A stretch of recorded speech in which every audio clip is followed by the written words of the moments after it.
क्या शादीशुदा महिला को शिवरात्रि के दिन संभोग करना चाहिए? दोस्तों मित्रों, महिलाओं को शिवरात्रि के दिन कौन ऐसे 3 चीज़ें पहनने से पति की शीघ्र ही मृत्यु हो जाती है। साथ ही साथ हम आपको यह भी बताएंगे कि शिवरात्रि के दिन एक विवाहित पति को अपनी पत्नी के कौन कौन से अंग को छूना और सहलाना चाहिए। हे भोलेनाथ, यदि माँ शिवरात्रि व्रत में आपके इस भक्त से कोई भूल हो जाए तो क्षमा करना।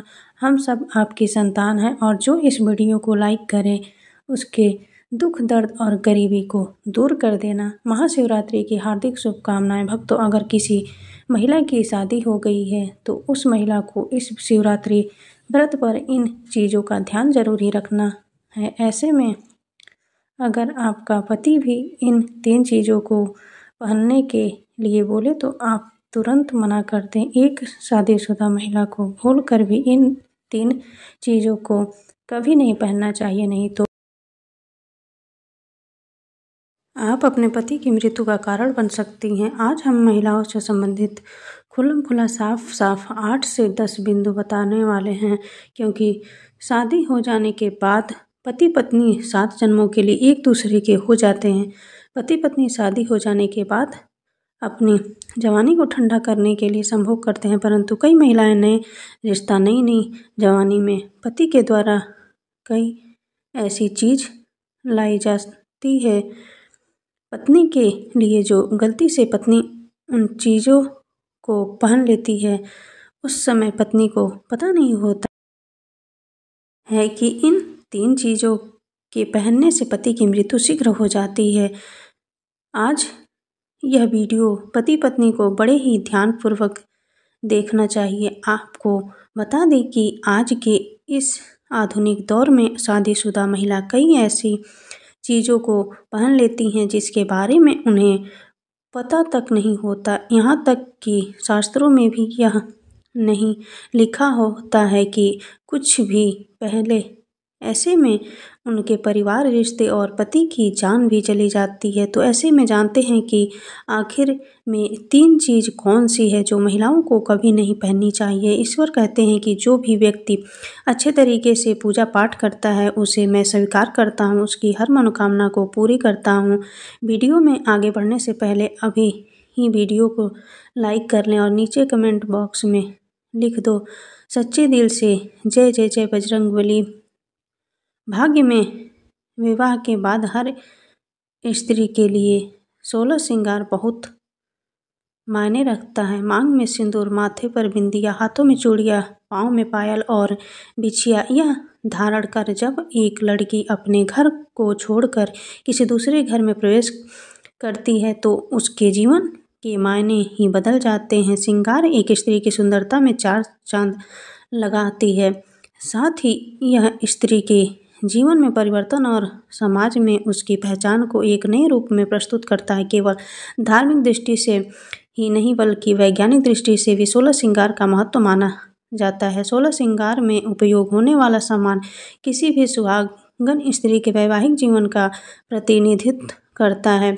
इसमें प्रयोग की जाने वाली हर चीज़ का अपना एक अलग पहचान होता है। हिंदू धर्म मानने वाले हर एक सुहागन स्त्री अपने पति की लंबी आयु और सुखी जीवन के कामना के साथ 16 श्रृंगार धारण करती है, परंतु कई ऐसी चीज़ होती हैं जो कि महिलाओं को कभी नहीं पहननी चाहिए। अब यहाँ पर कुछ दोस्त ऐसे भी होंगे जो हमारी बातों को हल्के में लेंगे क्योंकि उन्हें वास्तुशास्त्र का ज्ञान नहीं है।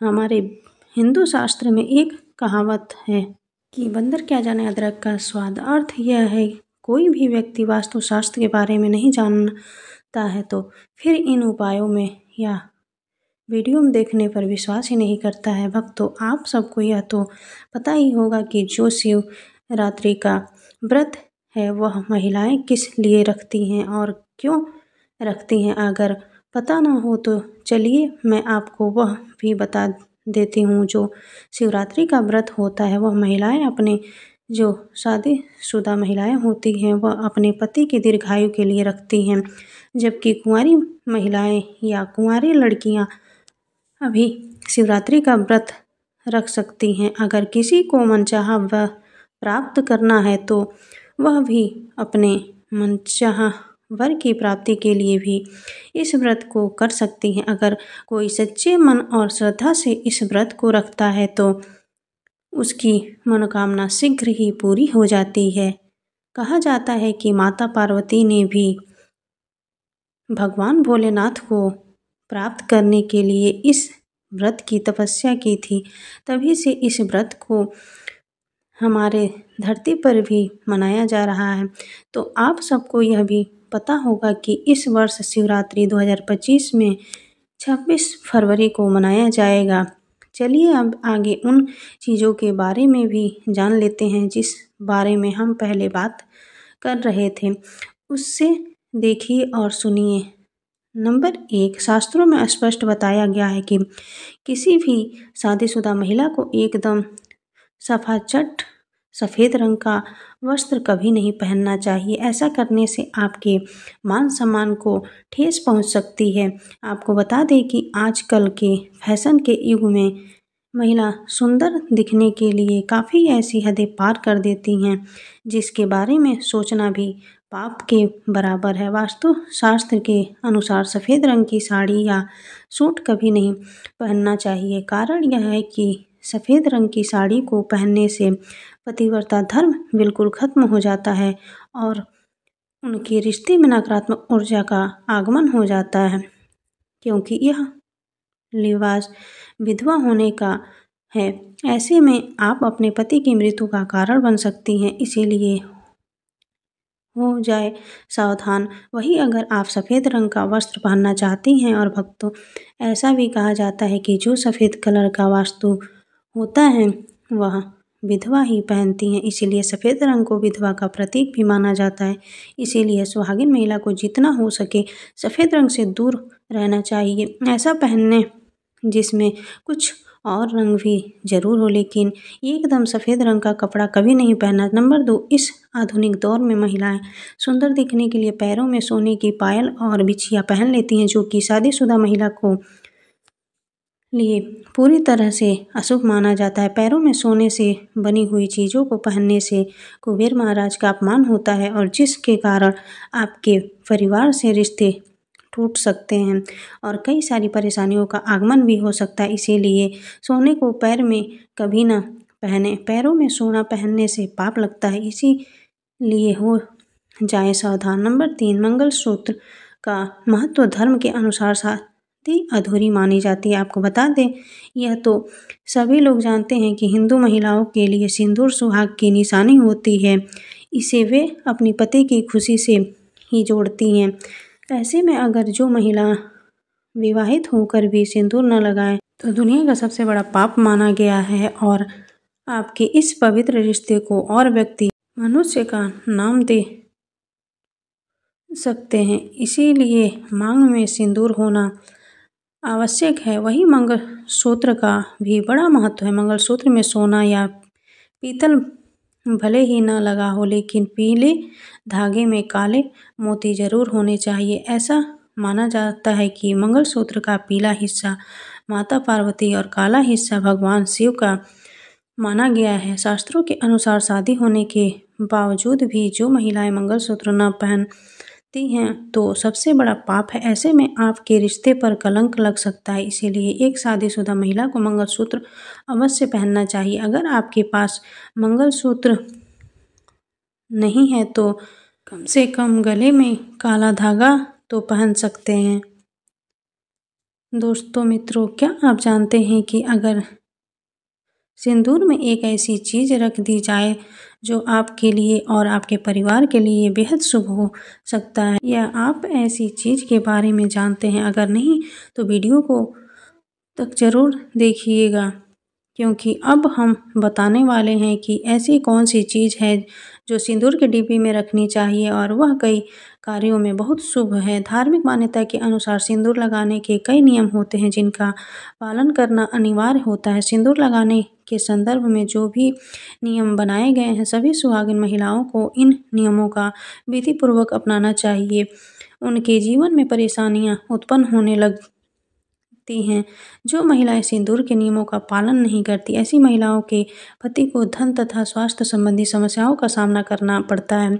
तो आइए जानते हैं सिंदूर लगाने के वह कौन से नियम हैं जिनका पालन हर महिलाओं को करना चाहिए। नंबर 1, सिंदूर का गिरना बहुत ही अपशगुन माना जाता है, इसीलिए हमें सिंदूर हमेशा बच्चों से दूर रखना चाहिए। अगर आप किसी ऐसी जगह पर रखेंगे तो बच्चे उसे हाथ लगाएंगे और यह गिर सकता है। नंबर 2, मांग के लिए आप हमेशा ही शुष्क सिंदूर का ही इस्तेमाल करें। आज कल मार्केट में ट्रेंडिंग के लिए कई तरह के लिक्विड सिंदूर भी उपलब्ध हैं, लेकिन वह लगते ही अच्छे पर वह अच्छे नहीं होते हैं। कई महिलाओं को लगता है कि सिंदूर लगाते समय उनके माथे पर गिर जाता है, तो माथे से सिंदूर का गिरना बहुत शुभ होता है। उसका मतलब यह है कि आपका पति आपसे बहुत प्यार करता है। नंबर 3, जब आप सिंदूर को किसी के सामने लगाते हैं तो आपके पति को नज़र लग सकती है और आपका प्यार कम हो सकता है। सिंदूर अगर ज़मीन पर गिर जाए तो उसे इकट्ठा करके नाली या इधर उधर न फेंके। सिंदूर को इकट्ठा करके माथे से लगाकर किसी पेड़ के नीचे रखते हैं। नंबर 4, अगर आप शुष्क सिंदूर सही तरीके से नहीं लगाता है तो आप अपनी उंगलियों माचिस की तिल्ली को थोड़ा सा गीला करके सिंदूर में मिक्स कर के माथे पर लगा लें। इससे सिंदूर नहीं फैलेगा और नहीं आपके चेहरे पर गिरेगा। नंबर 5, शादीशुदा महिलाओं को सदैव सिंदूर अपने पैसे से खरीद कर लगाना चाहिए। किसी अन्य के पैसे से खरीदा गया सिंदूर लगाने से बचे, लेकिन वह अगर किसी का दिया हुआ सिंदूर अगर को ही महिला लगाती है तो इससे बहुत बड़ा अनर्थ हो सकता है, जिसकी आपने कभी अपेक्षा नहीं की होगी, और साथ ही धन वैभव की कमी और पति को किसी भी तरह से सफलता न मिलना, घर में कलेश का वातावरण रहना, घर में इस प्रकार का वातावरण बन जाना। मांग में सिंदूर कब लगाना चाहिए? सबसे पहले महिला नहा ले और पूजा पाठ कर ले, उसके बाद ही अपने माथे पर सिंदूर लगाएं। सिंदूर लगाते समय सदैव आप अपने पति की लंबी आयु तथा उसकी सफलता के बारे में ही सोचें। इससे उनका भाग्य और भी अधिक प्रबल एवं शक्तिशाली बनता है। महिलाओं को इससे उनका भाग्य और भी अधिक प्रबल एवं शक्तिशाली बनता है। नंबर 6, सुहागिन महिलाओं को उपहार में मिले सिंदूर का उपयोग करने से बचना चाहिए, क्योंकि शास्त्रों में उपहार में मिले सिंदूर का उपयोग करना अशुभ है। केवल अपने पति का दिया हुआ सिंदूर ही लगाएं, जो कि शादीशुदा महिलाओं के लिए बहुत ही शुभ। परंतु शादीशुदा महिलाओं को किसी दूसरी महिला के सिंदूर को अपनी मांग में भरने से बचना चाहिए। किसी दूसरी महिला के सिंदूर को मांग में भरना बहुत ही अशुभ होता है। ऐसा करने वाली महिलाओं के पति को धन संबंधी समस्याओं का सामना करना पड़ता है। नंबर 7, घर में अगर किसी भी तरह के सूतक हैं या आपके पीरियड आ रहे हैं तो आप सिंदूर न लगाएं, क्योंकि यह सिंदूर का अपमान होता है। इसके साथ ही माँ लक्ष्मी ऐसे घर में प्रवेश भी नहीं करती हैं। पीरियड के दौरान महिलाओं को कई काम करने की मनाही होती है, जैसे रसोई में जाना, आचार छूना, पूजा पाठ करना या मंदिर जाना आदि। दोस्तों मित्रों, हिंदू धर्म में ऐसी मान्यता है कि पीरियड के दौरान महिला द्वारा तुलसी में जल डालने से तुलसी का पौधा सूख जाता है, क्योंकि इस समय महिलाओं के शरीर में ऊर्जा का संचार अधिक होता है। इस ऊर्जा को भगवान सहन नहीं कर पाते, इसीलिए पीरियड के दौरान पूजा पाठ करना या मंदिर जाना वर्जित है। दोस्तों मित्रों, प्राचीन काल में मंत्रोच्चार और अनुष्ठान के बिना पूजा अधूरी मानी जाती थी। इसमें बहुत समय लगता था। दोस्तों मित्रों, पीरियड के दौरान महिलाओं को इतनी देर बैठकर पूजा पाठ व अनुष्ठान करने में समस्याओं का सामना न करना पड़े, इसके लिए उन्हें यदि पीरियड के अवधि 7 दिन है तो 8वें दिन मंदिर में प्रवेश किया जा सकता है। वैसे यदि हम ज्योतिष की माने तो आम तौर पर पीरियड समाप्त होने के बाद 5वें दिन आप मंदिर में प्रवेश कर सकती हैं। दोस्तों मित्रों, व्रत के बीच में ही अगर किसी महिला की पीरियड आ जाए तो ऐसे में महिला को अपना व्रत पूरा करना चाहिए। पीरियड के दौरान भी मन में भगवान के प्रति आस्था कम ना हो। भगवान के लिए मन की शुद्धता सबसे ज़्यादा जरूरी है, शारीरिक शुद्धता बाद में आती है। दोस्तों मित्रों, व्रत के दौरान अगर किसी विशेष पूजा का संकल्प लिया गया है तो पीरियड के दौरान आप दूर बैठकर उस धार्मिक काम को किसी अन्य व्यक्ति के जरिए करवा सकती हैं। पीरियड के दौरान भी व्रत के सभी नियमों का पालन करना चाहिए। ऐसे में प्रभु का ज़्यादा से ज़्यादा मन करे किसी विशेष पाठ का जाप करना चाहिए तो फ़ोन के जरिए पाठ पढ़ सकती हैं। पीरियड के दौरान स्वच्छता का ख्याल रखना बेहद ज़रूरी है। स्नान के बाद साफ वस्त्र पहनकर ही मंत्र और पाठ करें। धार्मिक मान्यताओं के अनुसार पीरियड वाले दिनों में महिलाओं को सिंदूर लगाना चाहिए या नहीं। सिंदूर, जिसे कुमकुम के नाम से भी जाना जाता है, इसे मुख्य रूप से विवाहित का प्रतीक माना जाता है। ऐसा माना जाता है कि हिंदू शादी की रस्म तभी पूरी होती है जब मंडप में वधू के मांग में सिंदूर पड़ता है। सिंदूर को विवाहित का प्रतीक माना जाता है। विवाहित महिलाएं अपने माथे के बीच से सर के मध्य तक बालों के बीच में सिंदूर लगाती हैं। दरअसल यह प्रथा सदियों से चली आ रही है और मांग में सिंदूर लगाना सुहागिनों के मुख्य श्रृंगार में से एक माना जाता है। अधिकांश हिंदू विवाहित समारोह में सिंदूर लगाने का रस्म सबसे महत्वपूर्ण रीति रिवाज में एक होती है और शादी के बाद भी सिंदूर लगाने के नियम होते हैं जिसे हर एक सुहागिन महिला ध्यान में रखती है। क्योंकि सिंदूर को सुहाग का प्रतीक माना जाता है, इसीलिए महिलाएं पति की लंबी उम्र की कामना के साथ मांग में सिंदूर लगाती हैं। भक्तों शास्त्रों में तो सिंदूर लगाना बेहद ही शुभ माना गया है, लेकिन पीरियड के दौरान जो विवाहित महिलाएं होती हैं उन्हें अशुभ माना जाता है, इसीलिए उनको पीरियड में सिंदूर नहीं लगाना चाहिए। माताएं और बहनें, मैं आपसे एक निवेदन करना चाहती हूँ, आप हो सके जितना इस महाशिवरात्रि व्रत के दौरान इनका उपयोग से बचना चाहिए। भूलकर भी ऐसी कोई भी कार्य न करें जिससे महादेव आपके से क्रोधित हो। महाशिवरात्रि का व्रत पूरा वर्ष भर में एक बार ही आता है। और हाँ भक्तों, एक बात और क्लियर कर दूँ, मैं यहाँ पर जो भी माताएं और बहनें हैं, जैसे कि जो शादीशुदा औरतें होती हैं, उनको एक काम जरूर करना है। जब भी आप पूजा पाठ करें, कोई भी छोटा मोटा पूजा पाठ हो, या यहाँ पर तो हम महाशिवरात्रि की बात कर रहे हैं, जैसे कि महाशिवरात्रि का व्रत, तो उस दिन आपको पूरे 16 श्रृंगार पहनकर ही आपको पूजा करना है। खासकर एक कार्य तो ज़रूर करना है, जैसे कि आपकी शादी का जो सिंदूर है, आपको उस सिंदूर को ज़रूर ही लगाना है। यह काफ़ी ज़्यादा शुभ माना जाता है। कहा जाता है अगर कोई स्त्री अपने शादी वाले सिंदूर को पूजा पाठ के दौरान उसे करती है तो उसका पति हमेशा तरक्की करता है और कभी भी कोई अड़चन नहीं आती है और हमेशा उसका पति एक अच्छी खुशहाली जीवन व्यतीत करता है।